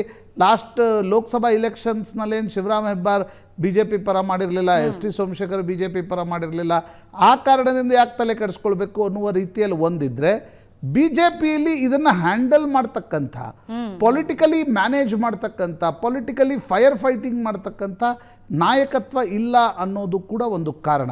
ಆದರೆ ಅನೇಕ ಬಾರಿ ನೋಡಿ, in war and in peace either ನಿಮ್ಮ ಶತ್ರುಗಳನ್ನು ನಿಮ್ಮ ಜೊತೆ ಸೇರಿಸ್ಕೊಳ್ಳಿ ಅಥವಾ ಶತ್ರುಗಳನ್ನು ಸಂಪೂರ್ಣವಾಗಿ ನಿರ್ನಾಮ ಮಾಡಿ ಅಂತ ಒಂದು ಯುದ್ಧದ ಸ್ಟ್ರಾಟಜಿ ಇದೆ. ಪ್ರಾಯಶಃ ಡಿ ಕೆ ಶಿವಕುಮಾರ್ ಅದನ್ನು ಬಿ ಜೆ ಪಿ ಮೇಲೆ ಪ್ರಯೋಗ ಮಾಡ್ತಿದ್ದಾರೆ ಅಂತ ಅನ್ಸುತ್ತೆ. ಇದರ ಜೊತೆಗೆ ಲೋಕಸಭಾ ಎಲೆಕ್ಷನ್ ಸಂದರ್ಭದಲ್ಲಿ ಬಿಜೆಪಿಗೆ ಮೋದಿ ಅನ್ನುವ ಪ್ಲಸ್ ಇರುತ್ತೆ, ಮೋದಿ ಜನಪ್ರಿಯತೆಯೂ ಇರುತ್ತೆ. ಆ ಸಂದರ್ಭದಲ್ಲಿ ಬೈ ಎಲೆಕ್ಷನ್ ಅನ್ನೋದು ಅದು ವಲಸಿಗರಿಗೆ ಪ್ಲಸ್ ಆಗುತ್ತಾ ಮೈನಸ್ ಆಗುತ್ತಾ ಪ್ರಶಾಂತ್? ಮೌನ ಈಗಲೇ ಹೇಳೋದು ಕಷ್ಟ. ಯಾವುದೇ ಚುನಾವಣೆಯ ಒಂದು ಏನಾಗಬಹುದು ಅಂತಕ್ಕಂಥದ್ದನ್ನು ಈಗಲೇ ಹೇಳೋದು ಕಷ್ಟ. ಆದರೆ ಎಸ್ ಟಿ ಸೋಮಶೇಖರ್ಗೆ ನೇರ ಎದುರಾಳಿ ಇರ್ತಕ್ಕಂಥದ್ದು ಜೆ ಡಿ ಎಸ್, ಜವರೇಗೌಡರು. ಈಗ ಕಾಂಗ್ರೆಸ್ಗೆ ಎಸ್ ಟಿ ಸೋಮಶೇಖರ್ ಹೋದರೆ ಬಿ ಜೆ ಪಿ ಮತ್ತು ಜೆ ಡಿ ಎಸ್ ಒಟ್ಟಾಗಿ ಚುನಾವಣೆಗಳನ್ನು ಎದುರಿಸ್ತವೆ ಅಂತ ಅಂದ್ಕೊಳ್ಳೋಣ. ಶಿವರಾಮ್ ಹೆಬ್ಬಾರ್ ಒಂದು ವೇಳೆ ಬಿ ಜೆ ಪಿ ಬಿಟ್ಟು ಕಾಂಗ್ರೆಸ್ಗೆ ಬಂದು ಉಪಚುನಾವಣೆಗಳನ್ನು ಎದುರಿಸಿದರೆ ಅಲ್ಲಿ ಅದು ಅವ್ರಿಗೊಂದಿಷ್ಟು ರಿಸ್ಕನ್ನು ನಿಶ್ಚಿತವಾಗಿ ತರ್ಬೋದು. ಯಾಕಂದರೆ ಮೊದಲೇ ಕಾರವಾರದ ಭಾಗ, ಹಿಂದುತ್ವದ ಭಾಗ, ಶಿವರಾಮ್ ಹೆಬ್ಬಾರ್ ಈ ಪದೇ ಪದೇ ಪಕ್ಷವನ್ನು ಬದಲಾಯಿಸ್ತಕ್ಕಂಥದ್ದು, ಅಲ್ಲಿನ ಜನ ಹೇಗೆ ನೋಡ್ತಾರೆ ಅಂತಕ್ಕಂಥದ್ದು ಉತ್ತರ ಕನ್ನಡದಲ್ಲಿ ನಿಶ್ಚಿತವಾಗಿ ಅದೊಂದು ರಿಸ್ಕ್ ಇರುತ್ತೆ. ಬೆಂಗಳೂರಿನಲ್ಲಿ ಸದ್ಯದ ಮಟ್ಟಿಗೆ ಯಶವಂತಪುರದಲ್ಲಿ ಎಸ್ ಟಿ ಸೋಮಶೇಖರ್ ಜನಪ್ರಿಯರಿದ್ದಾರೆ, ಸತತ ಚುನಾವಣೆಗಳನ್ನು ಗೆಲ್ತಾ ಇದ್ದಾರೆ. ಆದರೆ B J P J D S ಒಟ್ಟಾಗಿ ಬಂದಾಗ ಲೋಕಸಭಾ ಚುನಾವಣೆಯ ಸಂದರ್ಭದಲ್ಲಿ ನೀವು ಅದೇ ಹೇಳ್ತಾ, ಅಂದರೆ ಮತಪೆಟ್ಟಿಗೆಯಲ್ಲಿ ಮೋದಿಗೆ ಓಟ್ ಹಾಕುವಂಥ ಮತದಾರ ವಿಧಾನಸಭೆಯಲ್ಲಿ ಬಂದು ಎಸ್ ಟಿ ಸೋಮಶೇಖರ್ಗೆ ಓಟ್ ಹಾಕ್ತಾನೆ ಅಂತಕ್ಕಂಥದ್ದನ್ನು ಹೇಳಲಿಕ್ಕೆ ಸಾಧ್ಯ ಇಲ್ಲ. Right, anything can happen. ಆ ರಿಸ್ಕ್ ನಿಶ್ಚಿತವಾಗಿ ಇದ್ದೇ ಇದೆ. ಆ ಪೊಲಿಟಿಕಲ್ ರಿಸ್ಕನ್ನು ಎಸ್ ಟಿ ಸೋಮಶೇಖರ್ ತೆಗೆದುಕೊಳ್ಳುತ್ತಿದ್ದಾರೆ. ಆ ಪೊಲಿಟಿಕಲ್ ರಿಸ್ಕಲ್ಲಿ ಪಾರಾಗ್ತಾರ ಅಂತಕ್ಕಂಥದ್ದು ಪ್ರಾಯಶಃ ಲೋಕಸಭಾ ಚುನಾವಣೆಯ ಸಂದರ್ಭದಲ್ಲಿ ಗೊತ್ತಾಗುತ್ತೆ. ಪ್ರಶಾಂತ್, ಕೆಲವೊಂದು ಎಲೆಕ್ಷನ್ಗಳಲ್ಲಿ ಅಥವಾ ಬೈ ಎಲೆಕ್ಷನ್ಗಳಲ್ಲಿ ಇದು ನನ್ನ ಕುತೂಹಲದ ಪ್ರಶ್ನೆ. ಈ ವಲಸೆ ಜಾಸ್ತಿ ಮಾಡ್ತಾರಲ್ಲ, ಈ ಸರ್ಕಾರ ಇದ್ದಾಗ ಈ ಸರ್ಕಾರಕ್ಕೆ ಶಿಫ್ಟ್ ಆಗೋದು, ಮತ್ತೊಂದು ಸರ್ಕಾರ ಬಂದಾಗ ಮತ್ತೊಂದು ಸರ್ಕಾರಕ್ಕೆ ಶಿಫ್ಟ್ ಆಗೋದು. ಈ ಅಭ್ಯರ್ಥಿಗಳ ಪಾಲಿಗೆ ಅಲ್ಲಿ ಜಾತಿ ಅಥವಾ ವೋಟ್ ಬ್ಯಾಂಕ್ ಎಲ್ಲವೂ ಪರಿಗಣನೆ ಆಗತ್ತೆ ಅನ್ನೋದಾದರೂ ಕೂಡ ಅದರ ಬಗ್ಗೆ ಜನಸಾಮಾನ್ಯರ ಮನಸ್ಸಿನಲ್ಲಿ ಇವರು ಅಧಿಕಾರ ಇದ್ದಾಗ ಶಿಫ್ಟ್ ಆಗ್ತಾರೆ ಅನ್ನೋದು ಒಂದು ಮನಸ್ಸಿಗೆ ಬರುತ್ತೆ. ಅದು ಯಾವ ರೀತಿ ಇಂಪ್ಯಾಕ್ಟ್ ಆಗೋ ಸಾಧ್ಯತೆ ಇರುತ್ತೆ. ಆ್ಯಂಡ್ ಇದರ ಜೊತೆಗೆ ಲೋಕಸಭೆಗೆ ಅತ್ಯಂತ ಕಡಿಮೆ ತಿಂಗಳುಗಳು ಬಾಕಿ ಇದೆ. ಈ ಮುಂದುವರೆದ ತಿಂಗಳುಗಳು ಅದು ಕಾಂಗ್ರೆಸ್ಗೆ ಪ್ಲಸ್ ಆಗೋ ಸಾಧ್ಯತೆ ಇದೆಯಾ, ಬಿಜೆಪಿಗೆ ಪ್ಲಸ್ ಆಗೋ ಸಾಧ್ಯತೆ ಇದೆಯಾ? ಸದ್ಯದ ಸಿಚುವೇಶನ್ ಬಗ್ಗೆ ಮಾತಾಡೋದಾದ್ರೆ, ಬಿಜೆಪಿಯ ಸದ್ಯದ ಸಿಚುವೇಶನ್ ಅನ್ನು ಗಮನದಲ್ಲಿಟ್ಕೊಂಡು ಮಾತಾಡೋದಾದ್ರೆ ನೋಡಿ, ಈಗ ಕಾಂಗ್ರೆಸ್ ಇರಲಿ ಬಿ ಜೆ ಪಿ ಇರಲಿ ಧ್ರುವೀಕರಣ ಮಾಡುವಾಗ ಏನು ಮಾಡ್ತವೆ, ತಮ್ಮ ಬಳಿ ಶಕ್ತಿ ಇಲ್ಲದ ಪ್ರದೇಶದಲ್ಲಿ ಮತ್ತೊಬ್ಬರನ್ನು ಕರ್ಕೊಂಡು ಬರ್ತಾರೆ. ತನಗೆ ಯಾವ ಊರಿನಲ್ಲಿ ಶಕ್ತಿ ಇಲ್ಲವೋ ಆ ಊರಿನಲ್ಲಿ, ಈಗ ಸರ್ಕಾರ ರಚಿಸುವಾಗ ಬೇರೆ, ಸರ್ಕಾರ ರಚನೆಯ ಸಂದರ್ಭದಲ್ಲಿ ನ್ಯೂಮರಿಕಲ್ ಸ್ಟ್ರೆಂತ್ನ ಅಪೇಕ್ಷೆ ಇಟ್ಟು ಶಾಸಕರನ್ನು ಒಡೆಯುವ ಪ್ರಯತ್ನ ನಡೆಯುತ್ತೆ. ಆದರೆ ಚುನಾವಣೆಗೆ ಮುಂಚೆ ಎಲ್ಲಿ ಬಲ ಇಲ್ಲವೋ ಅಲ್ಲಿ ಹೊರಗಿನಿಂದ ತಂದು ಬಲವನ್ನು ಹೆಚ್ಚಿಸ್ಕೊಳ್ತಕ್ಕಂಥ ಪ್ರಯತ್ನ ನಡೆಯುತ್ತೆ. ಕಾಂಗ್ರೆಸ್ಗೆ ಅನಿಸ್ತಾ ಇದೆ ನೋಡಿ, ಚುನಾವಣೆ ಮೋದಿ ಹೆಸರಿನ ಮೇಲೆ ನಡೆದಾಗ ಬಿ ಜೆ ಪಿಗೆ ಒಂದಿಷ್ಟು ಅಡ್ವಾಂಟೇಜ್ ನಿಶ್ಚಿತವಾಗಿ ಕರ್ನಾಟಕದಲ್ಲೂ ಇದ್ದೇ ಇರುತ್ತೆ. ಆದರೆ ಡಿ ಕೆ ಶಿವಕುಮಾರ್ ಮತ್ತು ಸಿದ್ದರಾಮಯ್ಯನವರು ಮಾಡ್ತಾ ಇರತಕ್ಕಂಥ ಪ್ರಯತ್ನ ಇಂಡಿವಿಜುವಲ್ ಲೀಡರ್ಸ್ಗಳನ್ನು ಎಳೆದು ಅವ್ರ ಹತ್ರ 5,000ನೋ, ಈಗ ಕಾರ್ಪೊರೇಟರ್ ಲೆವೆಲ್ಗೆ ಹೋದರೆ 2,000ನೋ, ಶಾಸಕರ ಲೆವೆಲ್ಗೆ ಹೋದರೆ 10,000ನೋ 15,000ನೋ ಓಟ್ ಇದ್ದರೆ ಆ ವೋಟ್ ಕಾಂಗ್ರೆಸ್ಸಿಗೆ ಶಿಫ್ಟ್ ಮಾಡಿಸ್ಲಿಕ್ಕೆ ಸಾಧ್ಯನಾ ಅಂತಕ್ಕಂಥದ್ದು ಡಿ ಕೆ ಶಿವಕುಮಾರ್ ಮತ್ತು ಸಿದ್ದರಾಮಯ್ಯನವರ ಪ್ರಯತ್ನ. ಯಾಕಂದರೆ ವಿಧಾನಸಭಾ ಚುನಾವಣೆಯಲ್ಲಿ ಏನೊಂದು ಡಿಸ್ಅಡ್ವಾಂಟೇಜ್ ಬಿ ಜೆ ಪಿಗಿತ್ತು, ಲೋಕಸಭಾ ಚುನಾವಣೆಯಲ್ಲಿ ಅದು ಅಡ್ವಾಂಟೇಜ್ ಆಗಬಹುದು ಮೋದಿ ಹೆಸರಿನ ಕಾರಣದಿಂದ. ವಿಧಾನಸಭಾ ಚುನಾವಣೆಯಲ್ಲಿ ಕಾಂಗ್ರೆಸ್ಗೇನು ಅಡ್ವಾಂಟೇಜ್ ಇತ್ತು, ಕರ್ನಾಟಕದ BJP ಸರ್ಕಾರದ ವೈಫಲ್ಯದ ಕಾರಣದಿಂದ ಜನ ಬೇಸತ್ತಿದ್ರು. ಲೋಕಸಭಾ ಚುನಾವಣೆಯಲ್ಲಿ ಆ ಅಡ್ವಾಂಟೇಜ್ ಕಾಂಗ್ರೆಸ್ಗಿರಲ್ಲ. ಹೀಗಾಗಿ ಕಾಂಗ್ರೆಸ್ ತನ್ನ ಸ್ವಂತ ಪ್ರಯತ್ನದ ಮೂಲಕ, ವ್ಯಕ್ತಿಗಳ ಪ್ರಯತ್ನದ ಮೂಲಕ ಮತಗಳನ್ನು ಕ್ರೋಢೀಕರಣ ಮಾಡಬೇಕಾಗತ್ತೆ. ಹೀಗಾಗಿ ಧ್ರುವೀಕರಣವನ್ನು ಮಾಡಿ ಎಷ್ಟು ಸಾಧ್ಯವೋ ಅಷ್ಟು, ಇದರಲ್ಲಿ ಕಾಂಗ್ರೆಸ್ಗೆ ಅನಿಸ್ತಾ ಇರ್ತಕ್ಕಂಥ ಇದರಲ್ಲಿ ನಷ್ಟ ಅಂತೂ ಇಲ್ಲ. ಈಗ ಚಿಕ್ಕನಗೌಡರು ಬರ್ತಾರೆ, ಮುನೇನಕೊಪ್ಪ ಬರ್ತಾರೆ ಅಂತ ಅನ್ಕೊಳ್ಳೋಣ, ಧಾರವಾಡ ಜಿಲ್ಲೆಯಲ್ಲಿ ST ಸೋಮಶೇಖರ್ ಬರ್ತಾರೆ, ಶಿವರಾಮ್ ಹೆಬ್ಬಾರ್ ಬರ್ತಾರೆ ಅಂತ ಅನ್ಕೊಳ್ಳೋಣ. ನಾಳೆ ರೇಣುಕಾಚಾರ್ಯ ಬಂದರೂ ಲಾಸ್ ಅಂತೂ ಇಲ್ಲ. ಅಷ್ಟರ ಮಟ್ಟಿಗೆ BJPಗೆ ನಷ್ಟ ಆಗತ್ತೆ ಹೊರತು ಕಾಂಗ್ರೆಸ್ಸಿಗೆ ಅದು 10 ವೋಟ್ ಬರ್ತಾವೋ 5,000 ವೋಟ್ ಬರ್ತಾವೋ, ಇಂಡಿವಿಜುವಲಿ ಯಾರಾದರೂ ವೋಟನ್ನು ತಂದು ಕೊಟ್ಟರೆ ಅದು ಲೋಕಸಭಾ ಚುನಾವಣೆಯಲ್ಲಿ ಕಾಂಗ್ರೆಸ್ಗೆ ಲಾಭ ತರುತ್ತೆ ಅಂತಕ್ಕಂಥದ್ದು ಈ ಧ್ರುವೀಕರಣದ ಪಾಲಿಟಿಕ್ಸ್ನ ಲೆಕ್ಕಾಚಾರ ಅಂತ ಅನಿಸುತ್ತೆ. ರೈಟ್ ಪ್ರಶಾಂತ್, ವಾಪಸ್ ಬರ್ತೀನಿ. ಒಂದು ಚಿಕ್ಕ ಬ್ರೇಕ್ ತಗೋಣ ವೀಕ್ಷಕರೇ. ರಾಜ್ಯ ರಾಜಕಾರಣದಲ್ಲಿ ಎಲ್ಲೆಲ್ಲೂ ಈಗ ಆಪರೇಷನ್ ಹಸ್ತ ಜೋರಾಗಿ ಸದ್ದು ಮಾಡ್ತಾ ಇದೆ. ಇದರಲ್ಲಿ ಪ್ರಮುಖವಾಗಿ ಬಹಳ ಕುತೂಹಲ ಮೂಡಿಸ್ತಾ ಇರೋದು ವಲಸಿಗರಿಗೆ ಓಪನ್ ಆಫರ್ ಕೊಟ್ಟಿದ್ದಾರೆ ಸಿಎಂ ಸಿದ್ದರಾಮಯ್ಯ. ಪಕ್ಷದ ತತ್ವ ಸಿದ್ಧಾಂತ ಒಪ್ಪಿ ಬರೋರಿಗೆ ಸ್ವಾಗತ ಕೋರಿದ್ದಾರೆ. ವಲಸಿಗ ಶಾಸಕರಿಗೆ ಓಪನ್ ಆಫರ್ ಕೊಟ್ಟಿದ್ದಾರೆ. ಪಕ್ಷದ ತತ್ವ ಸಿದ್ಧಾಂತಕ್ಕೆ ಒಪ್ಪಿ ಬರೋರಿಗೆ ಸ್ವಾಗತ ಕೋರ್ತಾ ಇದ್ದಾರೆ. ಲೋಕಸಭೆಗೆ ಟಾರ್ಗೆಟ್ 20 ಗೆಲ್ಲೋದು, ಶತಾಯಗತಾಯ ಹೆಚ್ಚಿನ ಸ್ಥಾನ ಗೆಲ್ಲೋದು ಕಾಂಗ್ರೆಸ್ಗೆ ಇರುವ ಮುಂದಿನ ಅಜೆಂಡಾ. ಹಿಂದೆ ವಲಸಿಗರನ್ನ ಕಾಂಗ್ರೆಸ್ಗೆ ಯಾವ ಕಾರಣಕ್ಕೂ ಸೇರಿಸಿಕೊಳ್ಳೋದಿಲ್ಲ ಅಂತ ಸಿದ್ದರಾಮಯ್ಯ ಅವರು ಹೇಳಿದ ಹೇಳಿಕೆನ ನೀವೆಲ್ಲರೂ ಕೂಡ ನೋಡಿದ್ದೀರಾ. ಜಗತ್ತೇ ಪ್ರಳಯ ಆದ್ರೂ ಕೂಡ ಮತ್ತೆ ವಲಸೆ ಹೋದವರನ್ನ ಸೇರಿಸಿಕೊಳ್ಳಲ್ಲ ಅಂತ ಹೇಳಿದ್ರು. ಆದ್ರೆ ಈಗ ಆ ವಲಸಿಗರೆಲ್ಲರಿಗೂ ಕೂಡ ಓಪನ್ ಆಫರ್. ಈ ಹಿಂದೆ ವಲಸಿಗರನ್ನ ಕಾಂಗ್ರೆಸ್ಗೆ ಸೇರಿಸಿಕೊಳ್ಳೋ ಮಾತೇ ಇಲ್ಲ ಅಂತ ಸಿದ್ದರಾಮಯ್ಯ ಅವರು ಹೇಳಿರ್ತಾರೆ. ಜಗತ್ತೇ ಪ್ರಳಯ ಆದ್ರೂ ವಾಪಸ್ ತೆಗೆದುಕೊಳ್ಳಲ್ಲ ಅಂತ ಸಿದ್ದರಾಮಯ್ಯ ಅವರು ಹೇಳಿದ್ರು. ಈಗ ವಲಸಿಗರು ಪಕ್ಷಕ್ಕೆ ಬರಲಿ ಅನ್ನೋ ಅರ್ಥದಲ್ಲಿ ಸಿದ್ದರಾಮಯ್ಯ ಅವರು ಮಾತನಾಡಿರೋದು ಇಂಟ್ರೆಸ್ಟಿಂಗ್. ಹಾಗಾದ್ರೆ ಆಗ ಏನ್ ಹೇಳಿದ್ರು ಸಿದ್ದರಾಮಯ್ಯ, ಈಗ ಏನ್ ಹೇಳ್ತಿದ್ದಾರೆ, ಯಾವ ರೀತಿ ಬದಲಾವಣೆ ಆಗಿದೆ ಅವರ ಹೇಳಿಕೆಯಲ್ಲಿ, ಕೇಳಿಸ್ಕೊಂಡು. ಬಿಜೆಪಿಯವರ ಆಮಿಷಗಳಿಗೆ ಒಳಗಾಗಿ ಆ ಕಡೆ ಹೋಗಿದ್ದಾರೆ. ಯಾರ್ಯಾರು ನಮ್ಮ ಪಕ್ಷ ಬಿಟ್ಟು ದ್ರೋಹ ಮಾಡಿ ಹೋಗಿದ್ದಾರೆ, ಜಗತ್ತೇ ಪ್ರಳಯ ಆದ್ರೂ ಕೂಡ ಅವ್ರನ್ನ ವಾಪಸ್ ತಗೊಳ್ಳಲ್ಲ, ಯಾವ ಕಾರಣಕ್ಕೂ ತಗೊಳ್ಳಲ್ಲ. ವಾಪಸ್ ಬಂದ್ರೆ ಅಡ್ಮಿಟ್ ಮಾಡಲ್ಲ, ಅವರು ತ್ರಿಶಂಕು ಸ್ವರ್ಗ ಆಗ್ತದೆ ಅವರಿಗೆ. ಯಾಕಂದ್ರೆ ಅಲ್ಲೂ ಇರಕ್ಕಾಗಲ್ಲ ಅವರು. ನಾವಂತೂ ಸೇರ್ಸಲ್ಲ. I making it very very clear. ನಮ್ಮ ಪಕ್ಷ ಬಿಟ್ಟವ್ರೆ ಅಂತಲ್ಲ, ಯಾರ್ಯಾರು ನಮ್ಮ ಪಕ್ಷದ ಸಿದ್ಧಾಂತವನ್ನ ಕಾರ್ಯಕ್ರಮವನ್ನ ಒಪ್ಪಿಕೊಂಡು ಬರ್ತಾರೆ ಅವ್ರನ್ನ ಕರ್ಕೊತೀವಿ. ಬಿಜೆಪಿ ಕರ್ನಾಟಕದಲ್ಲಿ ಎಲ್ಲಿದೆ? ದಿವಾಳಿ ಆಗ್ಬಿಟ್ಟದೆ. ಕರ್ನಾಟಕದಲ್ಲಿ ಎಲ್ಲಪ್ಪ ಇದೆ ಬಿಜೆಪಿ? 100 ದಿನ ಆಯ್ತಾ ಬಂತು ಸರ್ಕಾರ ಬಂದು. ಒಬ್ಬ ಲೀಡರ್ ಆಫ್ ದಿ ಅಪೋಸಿಷನ್ ಮಾಡ್ಕೊಳಕ್ಕಾಗಿಲ್ಲ. ಈ ಎರಡು ಹೇಳಿಕೆಗಳನ್ನ ನೀವು ನೋಡ್ತಾ ಇದ್ದೀರಾ. ಯಾರ್ಯಾರು ನಮಗೆ ದ್ರೋಹ ಮಾಡಿ ಕಾಂಗ್ರೆಸ್ ಪಕ್ಷ ಬಿಟ್ಟು ಹೋಗಿದ್ದಾರೆ, ಜಗತ್ತೇ ಪ್ರಳಯ ಆದ್ರೂ ಕೂಡ ಅವರನ್ನ ವಾಪಸ್ ತಗೊಳ್ಳಲ್ಲ, ಯಾವ ಕಾರಣಕ್ಕೂ ವಾಪಸ್ ತಗೊಳ್ಳಲ್ಲ, ವಾಪಸ್ ಬಂದ್ರೆ ಅದನ್ನ ಅಡ್ಮಿಟ್ ಮಾಡೋದಿಲ್ಲ. ವಲಸಿಗರು ತ್ರಿಶಂಕು ಸ್ವರ್ಗದಲ್ಲಿರ್ತಾರೆ, ಅವರು ಅಲ್ಲಿಯೂ ಹೆಚ್ಚು ದಿನ ಇರೋದಕ್ಕಾಗೋದಿಲ್ಲ ಅಂತ ಇದೇ ಸಿದ್ದರಾಮಯ್ಯ ಅವರು ಹೇಳಿದ್ರು. ಅದಾದ ಮೇಲೆ ಈಗ ಹೇಳಿಕೆ ಕೊಡ್ತಾ ಇದ್ದಾರೆ. ಆ ಹೇಳಿಕೆ ಕೊಟ್ಟಿದ್ದು ಜುಲೈ 23, 2019ನೇ ತಾರೀಕು. ಕೇವಲ ಪಕ್ಷ ಬಿಟ್ಟಿದ್ದವರು ಮಾತ್ರ ಅಲ್ಲ, ಪಕ್ಷದ ತತ್ವ ಸಿದ್ಧಾಂತಕ್ಕೆ ಒಪ್ಪಿ ಯಾರೇ ಬಂದರೂ ಸ್ವಾಗತ. ನಮ್ಮ ಪಕ್ಷದ ಸಿದ್ಧಾಂತ ಒಪ್ಪಿ ಬರಬೇಕು. ರಾಜ್ಯದಲ್ಲಿ ಬಿಜೆಪಿ ಎಲ್ಲಿದೆ? ರಾಜ್ಯದಲ್ಲಿ ಬಿಜೆಪಿ ದಿವಾಳಿಯಾಗಿದೆ, ಇದುವರೆಗೂ ವಿಪಕ್ಷ ನಾಯಕನ ಆಯ್ಕೆ ಆಗಿಲ್ಲ ಅಂತಿದ್ದಾರೆ. ಪ್ರಶಾಂತ್, ಸಿದ್ದರಾಮಯ್ಯ ಅವರ ಹೇಳಿಕೆ ಅಂದು ಇಂದು ಅನ್ನೋದನ್ನ ನೋಡಿದ್ರೆ ಜಗತ್ತೇ ಪ್ರಳಯ ಆದ್ರೂ ಕೂಡ ನಾವು ಪಕ್ಷಕ್ಕೆ ವಲಸಿಗರನ್ನ ವಾಪಸ್ ಕರ್ಕೊಳ್ಳೋದಿಲ್ಲ, ಅಡ್ಮಿಟ್ ಮಾಡೋದಿಲ್ಲ ಅಂತ ಹೇಳ್ತಿದ್ದಾರೆ. ರಾಜಕೀಯದಲ್ಲಿ ಯಾವುದೂ ಶಾಶ್ವತ ಅಲ್ಲ, ಯಾವುದೂ ಸ್ಟಾಗ್ನೆಂಟ್ ಅಲ್ಲ ಅನ್ನೋದು ಮತ್ತೆ ರಾಜಕೀಯ ನೋಡ್ತಾ ಹೋದವರಿಗೆ ಅರ್ಥ ಆಗುತ್ತೆ ಅಂತ ಅನ್ಸುತ್ತೆ.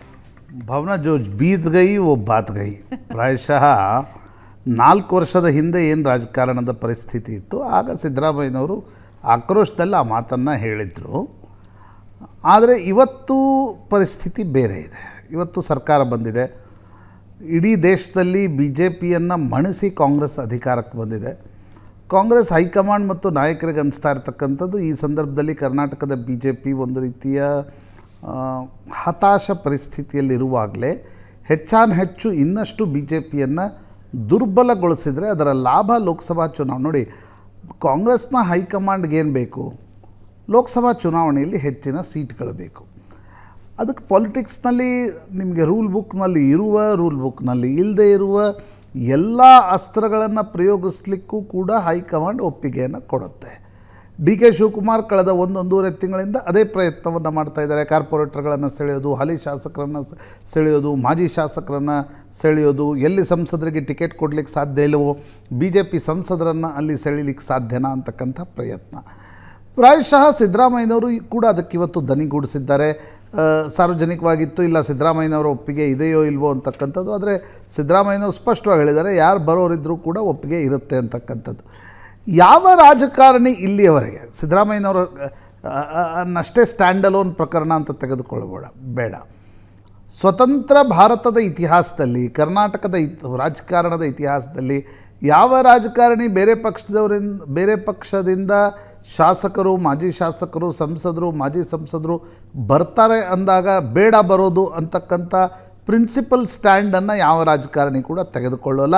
ರಾಜಕಾರಣದಲ್ಲಿ ಹಾಗೆ ಮಾಡಲಿಕ್ಕೆ ಸಾಧ್ಯ ಇಲ್ಲ ಅಂತ ಅನಿಸುತ್ತೆ. ನೋಡಿ, ಕಾಂಗ್ರೆಸ್ ಏನು ಪ್ರಯತ್ನ ಪಡ್ತಾ ಇದೆ, ಒಂದು ಪೊಲಿಟಿಕಲ್ ಪೊಲರೈಸೇಷನ್ನ ಪ್ರಯತ್ನ ಪಡ್ತಾ ಇದೆ. BJP ಆ ಪೊಲಿಟಿಕಲ್ ಪೊಲರೈಸೇಷನನ್ನು 1994ರಿಂದ 2004ರವರೆಗೂ ಸುಮಾರು 10 ವರ್ಷಗಳ ಕಾಲ ನಡೆಸಿತ್ತು. ಕಾಂಗ್ರೆಸ್ನಿಂದ ಬಂದರು, ಜನತಾದಳದಿಂದ ಬಂದರು, BJP ಮಜಬೂತ್ ಆಗ್ತಾ ಸಾಕ್ತು. ಈಗ ಕಾಂಗ್ರೆಸ್ ಮಾಡ್ತಾ ಇರ್ತಕ್ಕಂಥ ಪ್ರಯತ್ನ ಅಂತಂದರೆ ಆ ರಿವರ್ಸ್ ಮೊಬಿಲೈಸೇಷನನ್ನು ಮಾಡಿ ಈಗಲೇ BJP ಎಷ್ಟು ವೀಕ್ ಇದೆಯೋ ಇನ್ನಷ್ಟು ವೀಕ್ ಮಾಡಿದರೆ. ಯಾಕಂದರೆ ಇಷ್ಟು ದಿನಗಳವರೆಗೆ ಒಂದು ಸ್ಟ್ರಾಂಗ್ ಯಡಿಯೂರಪ್ಪನವರ ನಾಯಕತ್ವ BJPಗಿತ್ತು. ಇವತ್ತು ಆ ನಾಯಕತ್ವ BJPಯಲ್ಲಿಲ್ಲ. ಅನಂತಕುಮಾರ್ ಜೀವಂತ ಇಲ್ಲ. ಒಂದು ತಲೆಮಾರಿನ ನಾಯಕರನ್ನು ಬಲವಂತವಾಗಿ ನಿವೃತ್ತಿಗೊಳಿಸ್ತಕ್ಕಂಥ BJP ಹೈಕಮಾಂಡ್ನ ಪ್ಲ್ಯಾನ್ ಏನಿತ್ತು, RSSನ ಪ್ಲ್ಯಾನ್ ಏನಿತ್ತು, ಅದು BJPಯ ಮೇಲೆ ಬೂಮ್ರಾಂಗ್ ಆಗಿದೆ.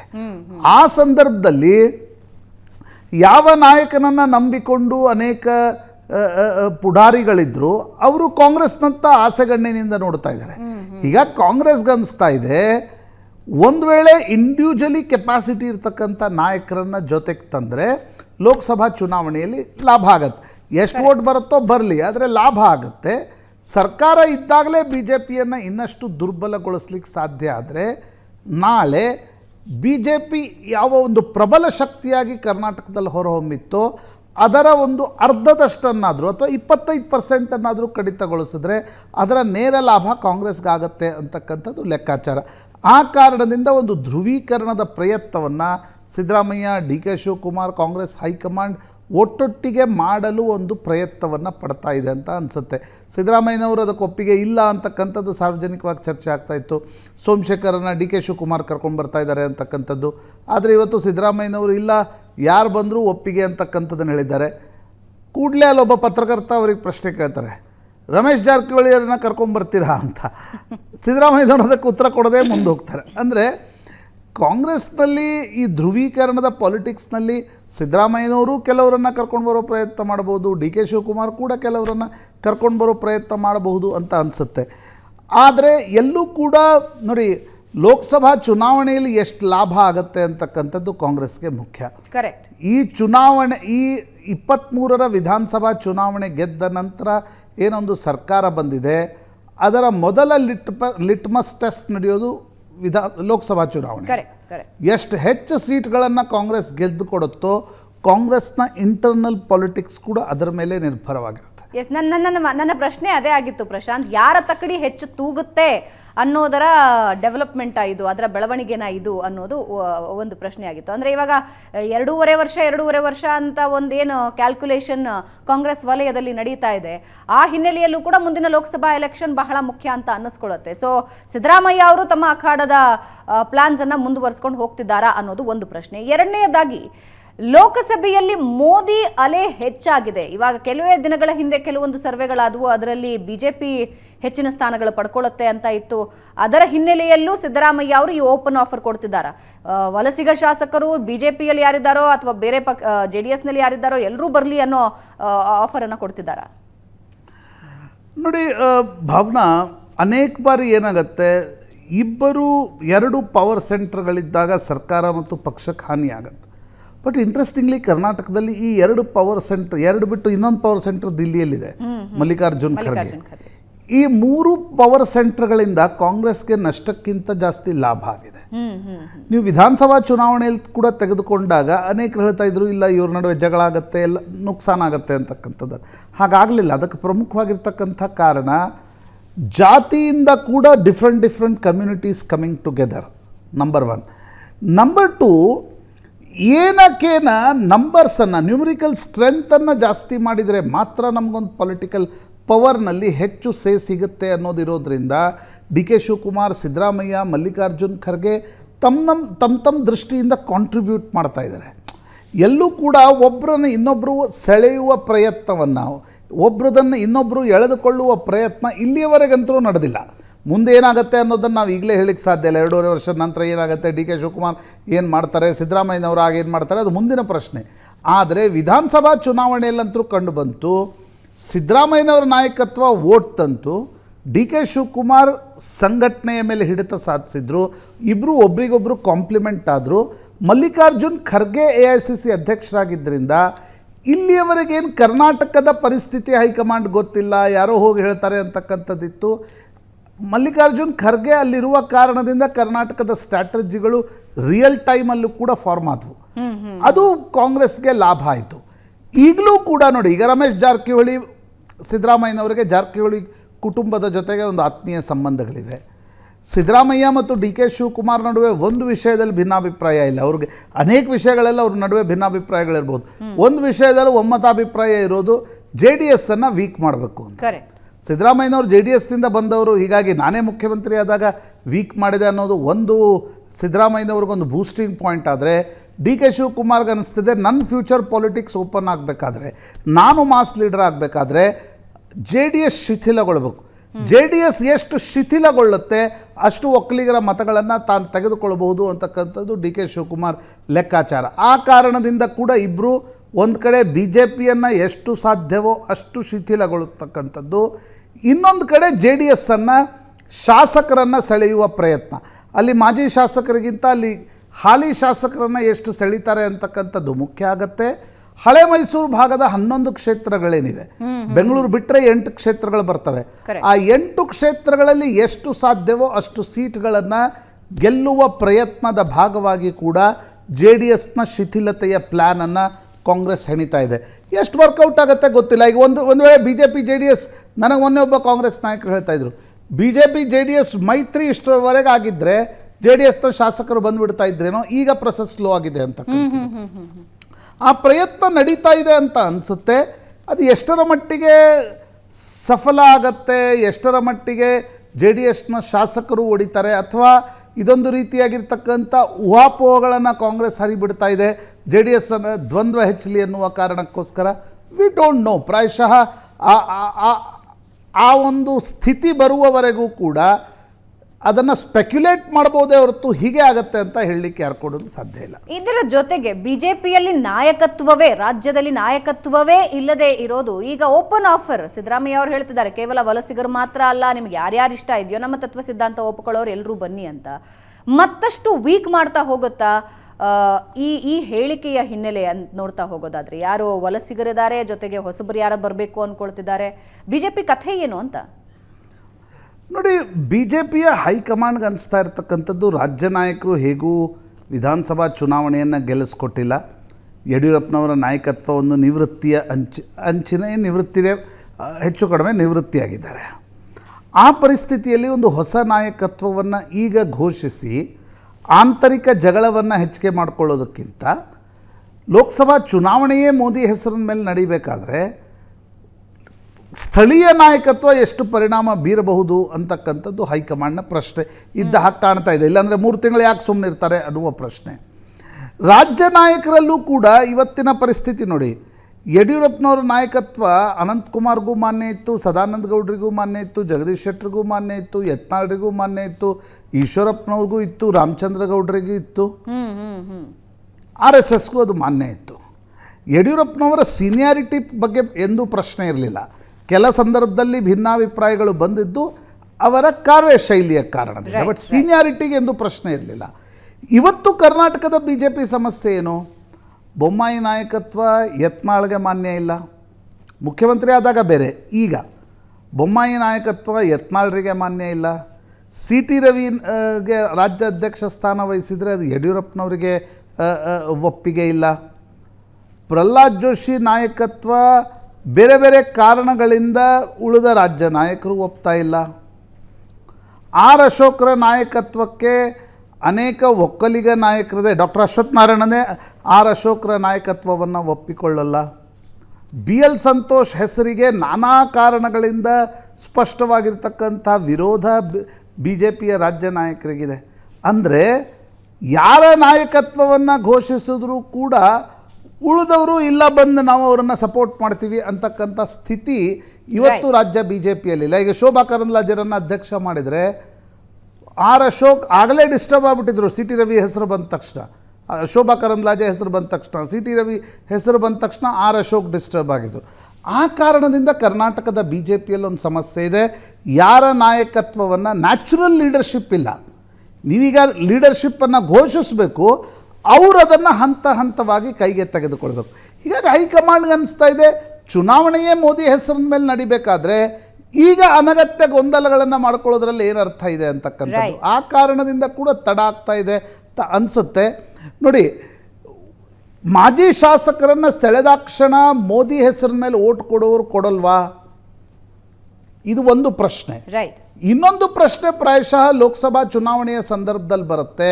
ಸ್ಥಳೀಯ ನಾಯಕತ್ವ ಇಲ್ಲದೆ ಮೋದಿ ಹೆಸರಿನ ಮೇಲೆ ಎಷ್ಟು ಓಟ್ ತೆಗೆದುಕೊಳ್ಬೋದು, ತೆಗೆದುಕೊಂಡ್ರೆ ಅದು ಗೆಲ್ಲುವರೆಗೆ ಹೋಗುತ್ತಾ ಅಥವಾ ಬರೀ ಓಟ್ ಶೇರಲ್ಲಿ ಉಳಿಯುತ್ತಾ, that is also a question. So ಈ ಎರಡು ಕಾಂಟ್ರಡಿಕ್ಟರಿ ವ್ಯೂಸ್ನಲ್ಲಿ ನನಗನ್ಸುತ್ತೆ ರಾಜ್ಯ ಬಿ ಜೆ ಪಿ ಏಗ್ತಾ ಇದೆ ಅಂತ ಅನ್ಸುತ್ತೆ ಭಾವನ. ಎಸ್ ಮಾರುತೇಶ್, ಈಗ ಸಿದ್ದರಾಮಯ್ಯ ಅವರ ಓಪನ್ ಆಫರ್ ಕೇವಲ ವಲಸಿಗರು ಮಾತ್ರ ಅಲ್ಲ, ಯಾರು ಬೇಕಾದರೂ ಬರಬಹುದು ಅಂತ. ಅದು JDSಗೂ ಅನ್ವಯ ಆಗತ್ತೆ, BJPಯ ಶಾಸಕರಿಗೂ ಅನ್ವಯ ಆಗತ್ತೆ. ಸೊ ಓಪನ್ ಆಫರ್ ಎಷ್ಟರ ಮಟ್ಟಿಗೆ BJP ಮತ್ತು JDS ಅನ್ನ ಡೆಂಟ್ ಮಾಡಬಹುದು? ಸಾಲಿನಲ್ಲಿ ಯಾರ್ಯಾರಿದ್ದಾರೆ? ಭಾವನ, ಒಂದು ಮಾತಿದೆ, ಹೇಳೋದು ವೇದಾಂತ, ತಿನ್ನೋದು ಬದನೆಕಾಯಿ ಅಂತ. ಸೊ ಆ ಮಾತು ಬಹುಶಃ ಈ ರಾಜಕೀಯ ನಾಯಕರುಗಳಿಗೆ ಬಹಳ ಒಪ್ಪುತ್ತೆ ಅನ್ಸುತ್ತೆ. ಜೊತೆಗೆ ರಾಜಕಾರಣದಲ್ಲಿರುವಂಥ ಬಹುತೇಕರಿಗೆ ಅದು ಬಹಳ ಒಪ್ಪುತ್ತೆ ಅಂತ ಕಾಣುತ್ತೆ. ಸಿದ್ದರಾಮಯ್ಯನವ್ರನ್ನ ಗುರಿಯಾಗಿಸ್ಕೊಂಡಲ್ಲ, ಈ ಹಿಂದೆ ಕಾಂಗ್ರೆಸ್ ಬಿಟ್ಟು BJP ಸೇರಿ ಮೈತ್ರಿ ಸರ್ಕಾರ ಪತನ ಆಗಿ ಸರ್ಕಾರ ರಚನೆ ಆಗೋದಕ್ಕೆ ಕಾರಣ ಆದಂಥವರ ಹಿನ್ನೆಲೆಯನ್ನು ನೋಡಿದ್ರು ಕೂಡ ಈಗ ಮುನಿರತ್ನ ಅವರು ಮೋದಿಯವರ ತಾಯಿಯನ್ನೇ ಟೀಕಿಸಿ ಮೋದಿಯವರ ವಿರುದ್ಧ ವಾಗ್ದಾಳಿ ಮಾಡಿದ್ದನ್ನು ನಾವು ನೋಡಿದ್ದೀವಿ. ಸೊ ಅಂಥವರೇ ಈಗ ಮೋದಿಗೆ ಜೈಕಾರ ಹಾಕ್ತಾ ಇದ್ದಾರೆ. ಸೊ ಈಗಿನ ವಿಧಾನಸಭಾ ಚುನಾವಣಾ ಪರಿಸ್ಥಿತಿಯಲ್ಲಿ RSS ಹಾರ್ಡ್ಕೋರ್ RSS ಇಂದ ಬಂದಂಥ ಜಗದೀಶ್ ಶೆಟ್ಟರ್ ಅವರು ಕಾಂಗ್ರೆಸ್ ಸೇರ್ಪಡೆಯಾಗಿ ವಿಧಾನ ಪರಿಷತ್ ಸದಸ್ಯರಾಗಿದ್ದಾರೆ. ಹೀಗಾಗಿ ರಾಜಕಾರಣದಲ್ಲಿ ಈ ಹಿಂದೆ ಹೇಳಿದ್ದಕ್ಕೂ ಮುಂದೆ ಆಗೋದಕ್ಕೂ ಅಜಗಜಾಂತರ ವ್ಯತ್ಯಾಸಗಳಿರುತ್ತೆ, ಒಂದಕ್ಕೊಂದು ಸಂಬಂಧವೇ ಇರೋದಿಲ್ಲ. ಪರಿಸ್ಥಿತಿ ಮತ್ತು ಅವಕಾಶವಾದಿ ರಾಜಕಾರಣ ಇದೆರಡೇ ರಾಜಕೀಯ ನಾಯಕರುಗಳಲ್ಲಿ ಇರುವಂಥದ್ದು. ಹಿಂದೆ ಏನು ಮಾತನಾಡಿದ್ವಿ, ಆ ಪಕ್ಷದಲ್ಲಿ ಇರ್ತೀವಾ ಇಲ್ವಾ ಅನ್ನೋದು ಸೆಕೆಂಡ್ರಿ. ಅವ್ರಿಗೆ ಅವಕಾಶ ಸಿಗುತ್ತೆ, ಅಲ್ಲಿ ಅಧಿಕಾರ ಸಿಗುತ್ತೆ, ಅಲ್ಲಿ ಮುಂದೆ ಕೆಲಸಗಳಾಗ್ತವೆ ಅಂದಾಗ ಸಹಜವಾಗಿ ಹೋಗೇ ಹೋಗ್ತಾರೆ. ಅಂಥದ್ದ ಒಂದು ಪರಿಸ್ಥಿತಿ ಈಗ ಸಿದ್ದರಾಮಯ್ಯನವ್ರಿಗೂ ಬಂದು ಒದಗಿದೆ ಅಂತ ಕಾಣಿಸ್ತಾ ಇದೆ.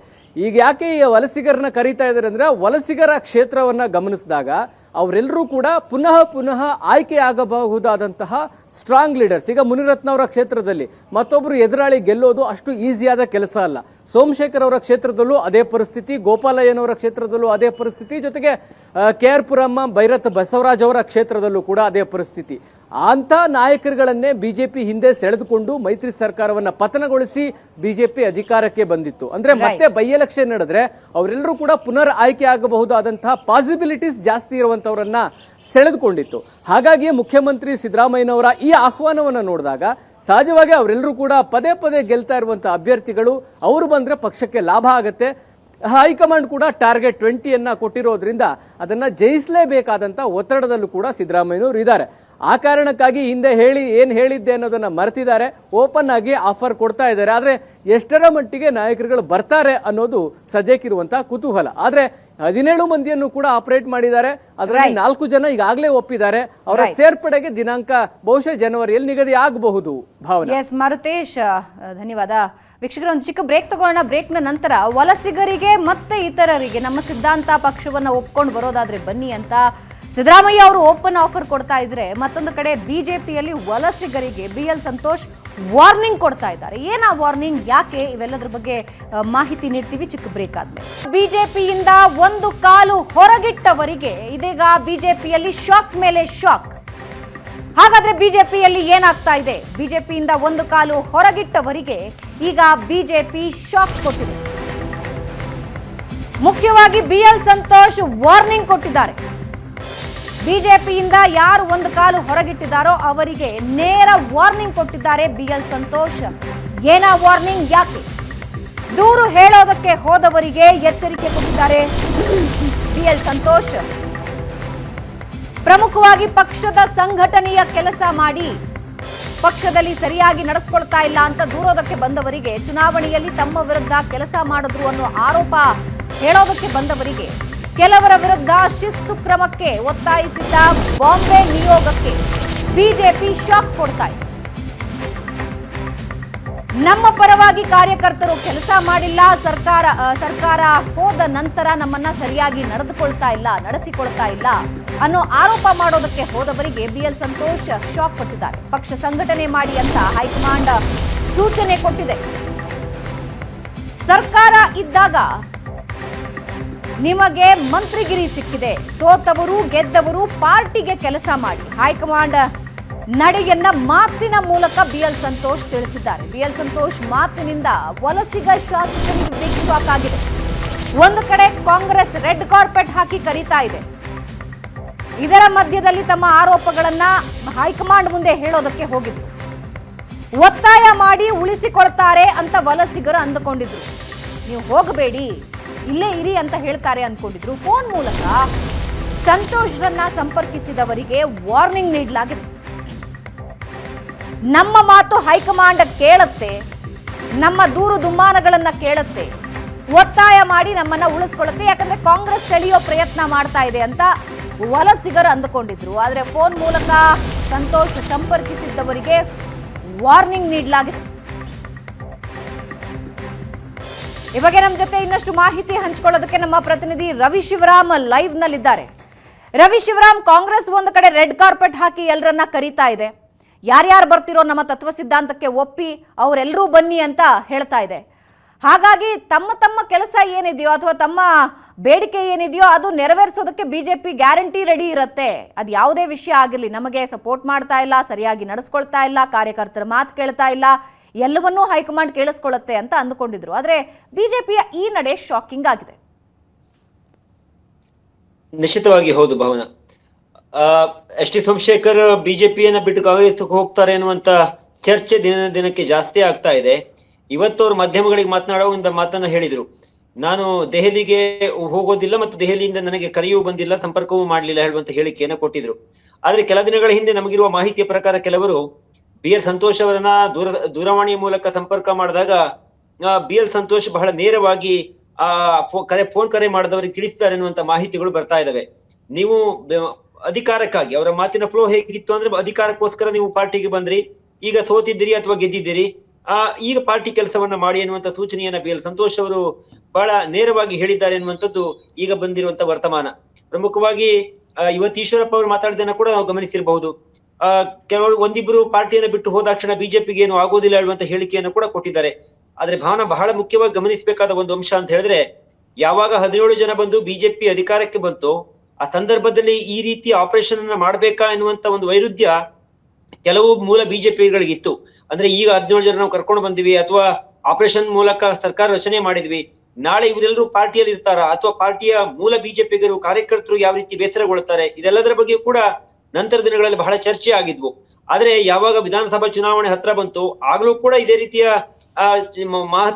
ಮಾಹಿತಿಗಳು ಅಥವಾ ಚರ್ಚೆಗಳು ಬಂದಿದ್ವು. ಕೆಲವರು ಇನ್ನು ಕಾಂಗ್ರೆಸ್ ಹೋಗಿ ಅಲ್ಲಿಂದ ಎಲೆಕ್ಷನ್ ಕಂಟೆಸ್ಟ್ ಮಾಡ್ತಾರೆ ಅನ್ನುವಂತ ಚರ್ಚೆಯು ಕೂಡ ಆಗಿದ್ವು. ಆದ್ರೆ ಆ ರೀತಿ ಯಾವ್ದು ಪ್ರಕ್ರಿಯೆಗಳಾಗ್ಲಿಲ್ಲ. ಆದ್ರೆ ಈಗ ಕೆಲವರು ಬಿಜೆಪಿಯನ್ನ ಬಿಟ್ಟು ಕಾಂಗ್ರೆಸ್ ಹೋಗುವಂತ ಮನಸ್ಸನ್ನ ಮಾಡ್ತಾ ಇದ್ದಾರೆ ಮತ್ತು ಅದಕ್ಕೆ ರಾಜ್ಯ ನಾಯಕರು ಇರಬಹುದು ಅಥವಾ ಕೇಂದ್ರ ನಾಯಕರು ಇರಬಹುದು ಹೆಚ್ಚಾಗಿ ತಲೆಯನ್ನ ಕೆಡಿಸ್ಕೊಂಡಂತೆ ಕಾಣ್ತಾ ಇಲ್ಲ. ಸಹಜವಾಗಿ ಆ ಸಿದ್ಧಾಂತ ಹೇಳುವಂತದ್ದೆಲ್ಲ ನಾವು ಮಾಧ್ಯಮಗಳಲ್ಲಿ ಚರ್ಚೆ ಮಾಡುವಂತ ವಿಷಯ ಅಷ್ಟೇ. ರಾಜಕಾರಣಗಳಲ್ಲಿ ಅನೇಕ ಬಾರಿ ಸಿದ್ಧಾಂತವೂ ಇಲ್ಲ, ಯಾವುದೂ ಇರೋದಿಲ್ಲ. ಹಾಗಾಗಿ ಸಿದ್ಧಾಂತ ಹೇಳೋದಕ್ಕಿಂತ ಮಿಗಿಲಾಗಿ ಅಧಿಕಾರಕ್ಕಾಗಿಯೇ ಬಂದವರಾಗಿದ್ರು. ಹೀಗಾಗಿ ಈಗ ಒಂದಿಷ್ಟು ಆರೋಪಗಳನ್ನ ಮಾಡಿ ಅಥವಾ ಬೇಸರವನ್ನು ಹೊರಹಾಕಿ ಮತ್ತೆ ಕಾಂಗ್ರೆಸ್ ಹೋಗ್ತೀನಿ ಅಂತ ಹೇಳಿದಾಗ ಬಿಜೆಪಿಯ ಹೈಕಮಾಂಡ್ ಇರಬಹುದು, ರಾಜ್ಯ ನಾಯಕರು ಇರಬಹುದು ಭಾವನಾ ಅದನ್ನ ಬಹಳ ಸೀರಿಯಸ್ ಆಗಿ ತೆಗೆದುಕೊಂಡಂತ ಕಾಣ್ತಾ ಇಲ್ಲ. ಹೋದ್ರೆ ಹೋಗ್ಲಿ, ಇದ್ರೆ ಪಾರ್ಟಿಯ ಕೆಲಸವನ್ನ ಸಂಘಟನೆಯನ್ನ ಮಾಡಿ ಅನ್ನುವಂತ ಸೂಚನೆಯನ್ನ Right, ಶಿವರಾಮ್. ಪಾರ್ಟಿ ಬಿಟ್ಟು ಹೋಗುವಂತ ಮನಸ್ಥಿತಿಲಿದ್ದರು ಕೊಟ್ಟಿದ್ದಾರೆ. ಎಸ್ ಧನ್ಯವಾದ ನಿಮ್ಮೆಲ್ಲ ಮಾಹಿತಿಗೆ. ಸೊ ಬಿಜೆಪಿಯಲ್ಲಿ ಈ ಸ್ಟ್ಯಾಂಡ್ ತೆಗೆದುಕೊಂಡಿದ್ದಾರೆ, ಯಾರಾದ್ರೂ ಹೋಗಬೇಕು ಅಂತಿದ್ರೆ ಹೊರಟು ಬಿಡಿ ಅಂತ. ಆದ್ರೆ ಕಾಂಗ್ರೆಸ್ ಯಾರ್ಯಾರು ಬರಬೇಕು ಅಂತಿದ್ದೀರಾ ಬನ್ನಿ ಅಂತಿದ್ದಾರೆ. ಅದು ಕೇವಲ ಬಿಜೆಪಿಗೆ ಮಾತ್ರ ಅಲ್ಲ, JDSಗೂ ಸೇರಿ ಅವರು ಓಪನ್ ಆಫರ್ ಅನ್ನ ಕೊಡ್ತಾ ಇದ್ದಾರೆ. ಮುಂದಿನ ದಿನಗಳಲ್ಲಿ ಬಹಳಷ್ಟು ಘರ್ವಾಪ್ಸಿ ಆಗುತ್ತೆ, ಬಹಳಷ್ಟು ವಾಪಸಿಗಳಾಗುತ್ತೆ, ಇದರ ಜೊತೆಗೆ ವಲಸೆಗಳಾಗುತ್ತೆ ಅನ್ನೋ ನಿರೀಕ್ಷೆ ಇದೆ. ನೋಡೋಣ ರಾಜ್ಯ ರಾಜಕಾರಣದಲ್ಲಿ ಯಾವ ರೀತಿ ಬೆಳವಣಿಗೆಗಳು ನಡೆಯುತ್ತೆ ಅಂತ. ಇದೇ ಸುದ್ದಿಯೊಂದಿಗೆ ಇವತ್ತಿನ ಪಾರ್ಟಿ ರೌಂಡ್ಸ್ ಅನ್ನ ಮುಗಿಸ್ತಾ ಇದ್ದೀನಿ. ನೇರ, ದಿಟ್ಟ, ನಿರಂತರ ಸುದ್ದಿಗಾಗಿ ನೋಡ್ತಾ ಇರಿ ಏಷ್ಯಾನೆಟ್ ಸುವರ್ಣ ನ್ಯೂಸ್.